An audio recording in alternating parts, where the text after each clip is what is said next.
I think as readers, we can all agree that the book cover may be the deciding factor of will we buy the book or will we not buy the book in some cases. Sometimes we just see a cover and we know what the book is going to be about, what's going to be the style of it, and what's the general topic. And yes, people say don't judge the book by its cover, but let's just be fair. We do judge the book by its cover. Sometimes the cover is like meh and we're like, nah, I'm not sure if I want to read this book. Speaking of which, when was the last time and what was the book that you actually picked because of the cover? Now, I will tell you that I saw this one and I was like, it's so beautiful. I love it. Has everything like dark skulls and things like this, and then I noticed that it's T. Kingfisher, which is one of my favorite authors, to be perfectly fair, and I just bought it and I just saw it because of the cover. So yes, in today's video we're going to be talking about how my personal book has gotten its cover, how we decided which one to pick, and by the end of this video I will also share with you how my new upcoming book's book cover looks like. And let me just tell you, it's beautiful, it's hand painted, and I need the original of the thing, which I don't know how to get. Do I ask for it? So without further ado, let's get to the story.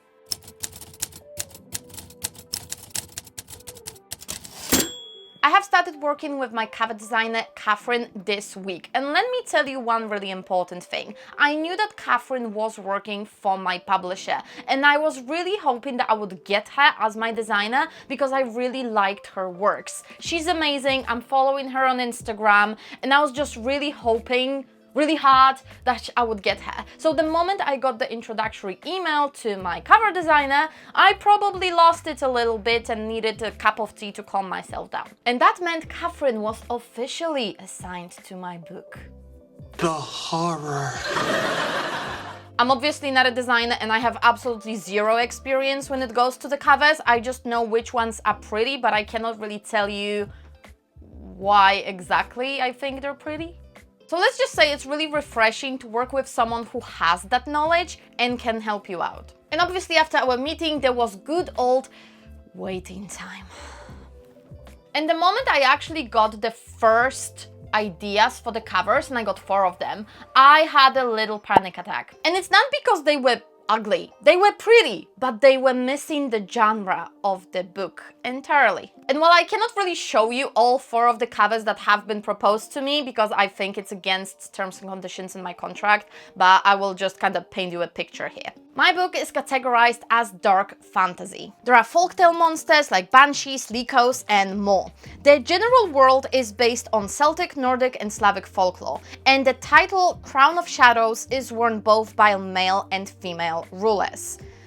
And the crown of the cover that I've got looked more like a princess bride. Now hear me out, I obviously have nothing against pretty crowns. I may have a couple of them myself, but I find it hard to believe or imagine that a big Viking dude would be wearing something like this as a king, especially if he's supposed to be fierce. Like, I mean, if he's strong into his feminine, cool, no problem about it. But at the same time, the crown itself is not the nicest to its wearer, so this, probably not. And to be fair, even this, probably not. Even though it's a little bit more aggressive, and I'm gonna keep it because I actually think I look absolutely amazing in it. And I'm gonna die on this hill. Do I look amazing in it? Let me know. Be on my side. So as you may imagine, I have drafted a really professionally sounding email that was evidence-based about how the crown will not be accepted over my dead body. Generally, I lost it internally and I was trying not to lose it externally. But I was absolutely ready to fight till death when it goes to this particular topic.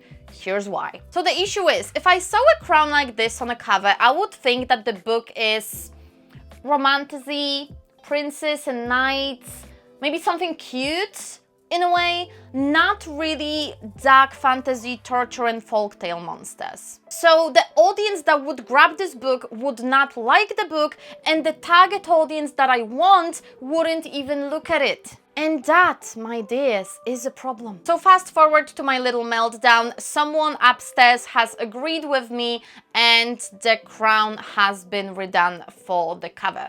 Thank you very much to whoever read my little meltdown email and agreed with my reasoning, I guess. So after more waiting time, we got new designs and we started the vote for people to decide which cover will be used in my book. Now this makes sense because a lot of people will look at the cover and be like, oh, this one's nice. And considering the fact that a lot of more people voted on one of the covers, we knew that it's gonna do a little bit better with the audience, I guess. So this is how we got the winner. But picking a cover is not everything. We need to do the wrap. So after the front has been picked, Catherine started working on the wrap. And the wrap is the front of the book, the side of it, and the back. So as you can see here, it all fits, has the same type of, font and everything, and really nice background, and it all fits together. This is the general idea of a wrap. So for example, in this wrap, I like the general idea of the book, but I don't like that there is a blue here, but it doesn't really bleed on the sides. And there's a little bit blue here. And I'm kind of like, the wrap doesn't wrap, if you know what I mean. And I'm really like OCD when it goes to those things.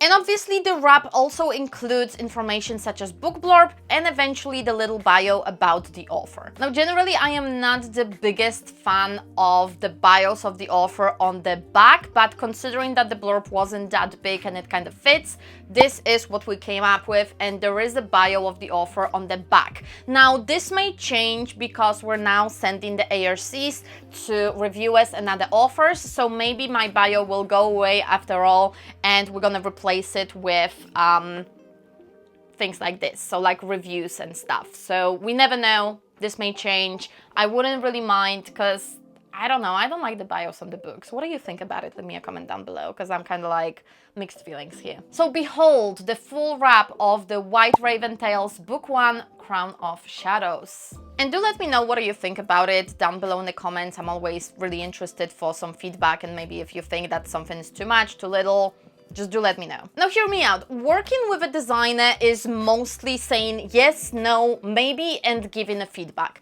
And eventually throwing a tantrum, which I believe I've done myself. And yes, a book cover is essential when it goes to selling your book that's hidden in a sea of other books that may look similar or may, like you need to get people to see your book somehow in the sea of other books. And this may also mean that we will be talking about just the sides of them. This is how you see them in the bookstore eventually. So you know what I mean, right? And actually, since I have your attention, my debut fantasy novel, The White Raven Tales Book 1 Crown of Shadows, because yes, it's a fantasy series, is currently available on pre-sale. And that means you can get it at Barnes & Noble, Amazon, Books.org, Waterstones, and a lot of other stores. So I'm leaving you a link to my personal website in which I'm leaving all of the links to where to buy the book, as well as the signed copy that you can get directly from me with a little box of goodies,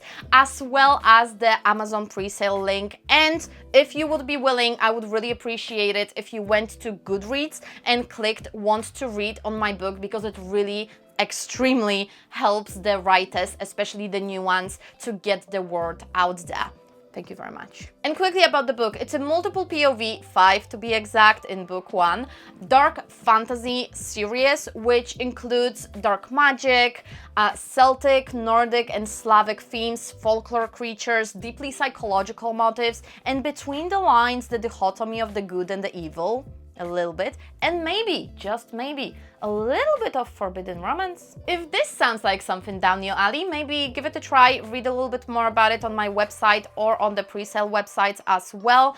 There is a blurb in there, and if you want to learn more, always feel free to DM me. I'm answering everything on Instagram, so maybe good, maybe good. We also have Pinterest boards and stuff like this if you want to know the whole vibe of it. And I actually made a video about Pinterest already, so you can find it here in the cards. And if you are interested in my publishing process and everything that's going on behind the scenes of publishing a book, I made a whole playlist about it. So there's all the things that we have done so far, and there's more videos coming and coming every single time I learn something new. I hope to see you in the next video, and I hope that this one has proven to be either entertaining or really interesting. And if it did, don't forget to leave it a thumbs up to help me make algorithm gods of YouTube extremely happy. I'll see you in the next one. Until then, stay awesome, fam. Bye!